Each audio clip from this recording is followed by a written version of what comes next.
Hello and welcome to Traditional Painting the Digital Way. This is where I use digital painting apps to teach traditional painting techniques.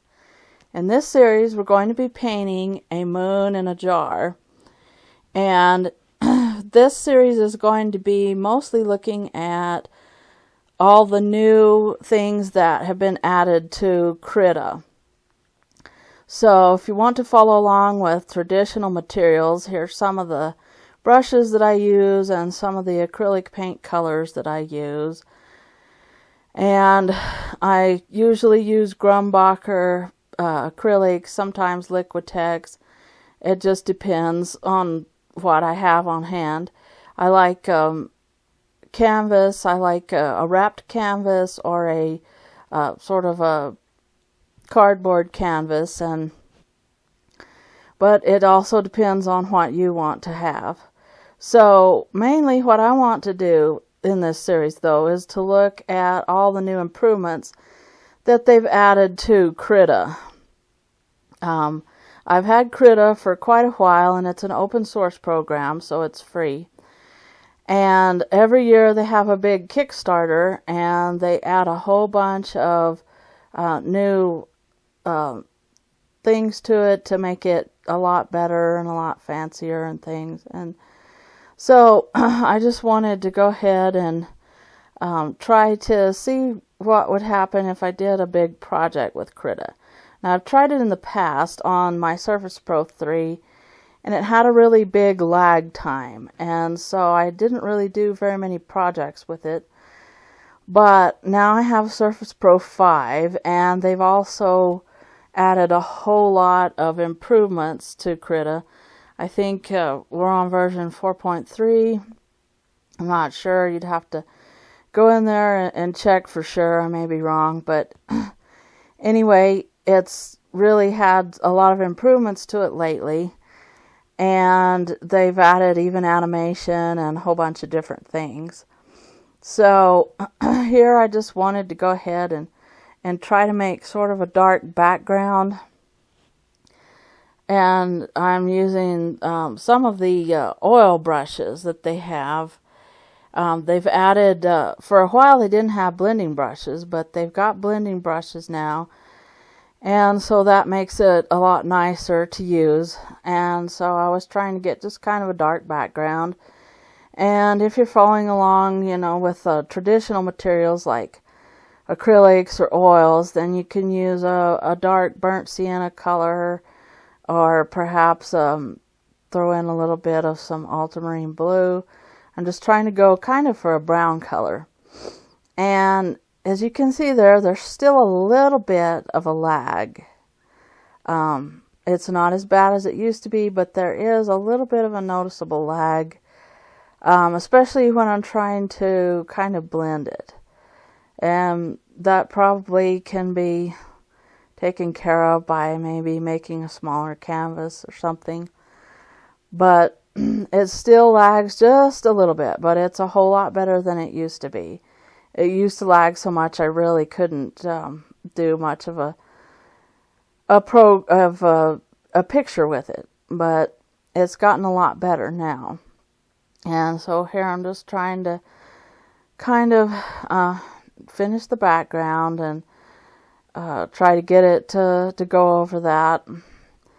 And it's kind of lagging a little bit as I use the bigger brushes and kind of try to blend it a little bit. But here I'm just going through and using the kind of oil paint brushes that they have and the blending brushes that they have, and trying to kind of give it a little bit of a look like the jar will be sitting on the table or something.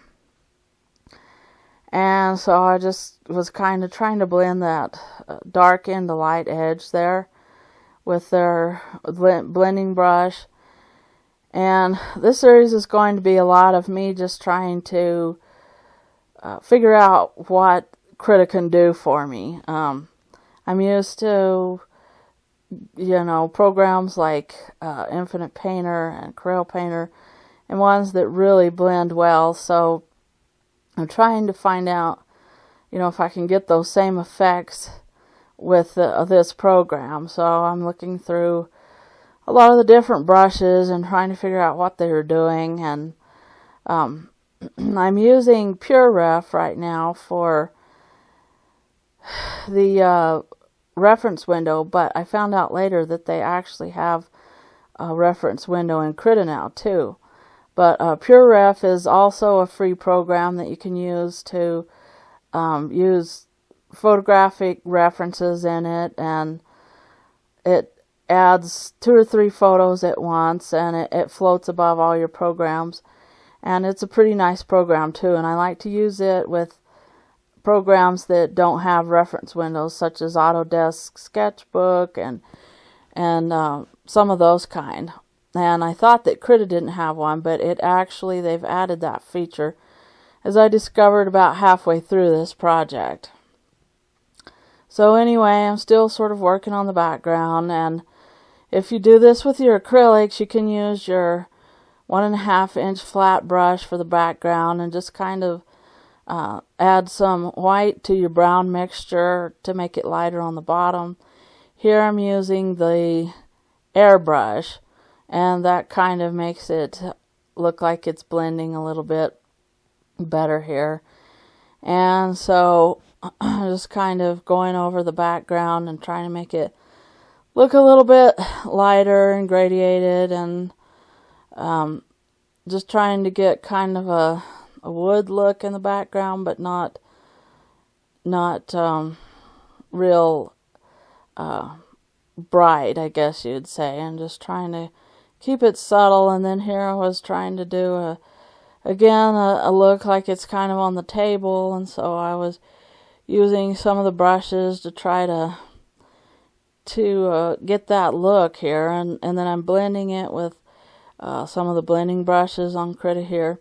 Now you can make your own brushes, you can download brushes from other people. That's some of the new features that they've added, so that's really nice. And I have a few brushes that I've downloaded from friends, and from David Rivoy, who does the webcomic Pepper and Carrot. He has some free brushes that you can download too. So I'm just kind of working on this, and then there's all the brushes. You can see all the brushes if you click up there to see what you have there. And I'm trying to smooth that out. So I'm looking through these brushes to see what each one does, and I was trying to see what the palette knife does, and what kind of a thing that it gives, kind of a look. Trying to smooth it out, and you can do this really easily with acrylic and a dry brush technique, where you just put a little bit of paint on your brush and just kind of drag it over the darker color, and you'll get a kind of a wood look. And so that's what I was trying to do here. And this is all the controls that you can do with the brushes. You can really tweak them and really customize them if you want to. So, I mean, this program's come a long way with that. It's got a lot of customization on the brushes now, which is a lot better. And so I'm just trying to find a brush, find anything that will sort of smooth it out the way I want to. And so I'm working a little bit more on the light color there, trying to smooth it in, trying to get it smudged in. And so then I had a crash. Now, Krita is pretty stable, but every now and then it will crash. It depends, I guess I was using too big of a brush or something there. So every now and then there will be a crash from it. So here I decided I would take some blue and just kind of go over the table part there and try to make it look darker, because it just wasn't working what I was doing. It just looked too light and I couldn't get it to blend in correctly. So I'm using the airbrush again and just kind of trying to make it a darker, more purple background, and I'm putting a little bit of some browns with it and some darker purple. and just trying to get something that the glass will look luminous against. And so I'm just kind of adding different shades of purple, and if you're following along traditionally, you can just go over the background again with your 1.5-inch brush. And then I found some references for the jars and decided to start doing the jars. And I kind of want them to be sort of a grayish or maybe a bluish color too. So I just went ahead and kind of started trying to do a sketch of the jar and the jar lid. Started out with kind of a purplish color. I wanted a bluish purple color. And you can do all kinds of different things with the layers.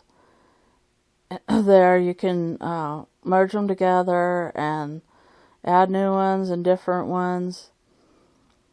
And so I was just trying to work kind of on the lid, trying to give I guess a luminous look. But I'm just kind of trying to sketch out the shape here. Just trying to get kind of a correct shape for the jar. So I was using one of the kind of pencil or charcoal type brushes there for that. And they do have some pretty good pencil brushes and charcoal brushes for Krita that they've added on there. And so I'm just kind of working on trying to get the shape, trying to move that around. And then I wanted to find the select tool. I just wanted to find the select tool and increase the size of it a little bit. And so I finally figured out how to do that. And I guess it's pretty simple once you find the right select tool over there on the side. And so here I'm just trying to figure out how to turn it off, because I'm so used to Infinite Painter where you just click check and then it's done. Here this is probably more like Adobe Photoshop or something, where you have to go in there and tap on a different button and turn it off. And so that's what I was doing here, was just kind of looking through everything and then looking at the different brushes here, trying to get something that sort of resembles the jar glass, and trying to get a glass look, sort of. But then I went into my photo references and pulled up some of the moon, and I want the moon to look like it's hanging from a string, kind of like they do in plays, or like they would on a stage or something, or a playhouse or something like that. And then I wanted to add a little bit of a darker color inside the jar so that it will make it look like it's nighttime there. Just kind of separate it from the wall behind it. So I was trying to add dark greens and dark reds, dark purples, and those kinds of colors just inside the jar. And so I'm just kind of trying to blend that together, and I'm using the blending brush to kind of get that look. And I just wanted just to make it look darker from the background around the jar. So that's what I'm working on there. And going through the different brushes, trying to figure out which ones will give me the effect. And if you're following along traditionally, just use your number 6 bristle brush, or number 8 filbert, or number 8 bristle brush. Just something that's not real big, but can kind of give you some broad strokes. And you don't have to worry about it being real smooth, but you kind of want to blend them together. So you would add some dioxazine purple, ultramarine blue, maybe a little hooker's green, just trying to make it look really dark together. And so that's what I'm doing here. And as you can see, there's a bit of a lag still on this, but it's a lot better than it used to be. So this is the end of part 1 of Moon in a Jar. And in part 2, I start working on the moon and continue working on trying to figure out all the different features that are new on Krita, and just experimenting with this program, just seeing how I like it.